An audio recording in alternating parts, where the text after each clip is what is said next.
दर्द अगर हमें घर पर तंग कर रहा है और हम किसी डॉक्टर के पास जाने के में अभी असमर्थ हैं, तो सबसे पहले हमें कोशिश करनी चाहिए कि हम अपने उठने बैठने का तरीका ठीक रखें, अपनी दिनचर्या को थोड़ा सा मॉडिफाइड करें। रोज़ के कामकाज में हम ये भूल जाते हैं कि हमें हमारे शरीर के लिए, हमारी मांसपेशियों के लिए भी एनर्जी की ज़रूरत होती है।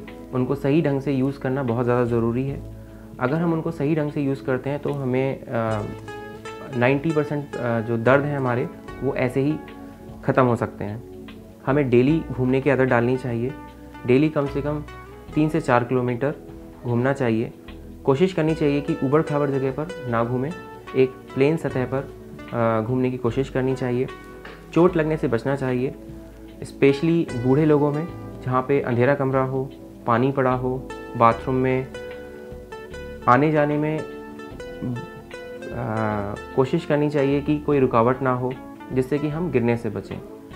क्योंकि ये छोटी छोटी चीज़ें होती हैं जो कि रोज़मर्रा की लाइफ में अगर हम चेंज कर लें या अपना लें, तो उससे हम जो छोटे मोटे दर्द हैं हमारे, हम उनसे छुटकारा पा सकते हैं। इसके अलावा अगर हम गिर गए हैं और हमारी पीठ में या गर्दन में बहुत ज़्यादा दर्द एकदम से हो गया है, तो हमें कोशिश करनी चाहिए कि शुरू में बर्फ़ का इस्तेमाल करें, क्योंकि शुरू में बर्फ़ का इस्तेमाल करने से सूजन कम होती है। शुरू के 4-5 दिन में गर्म पानी का इस्तेमाल ना करें।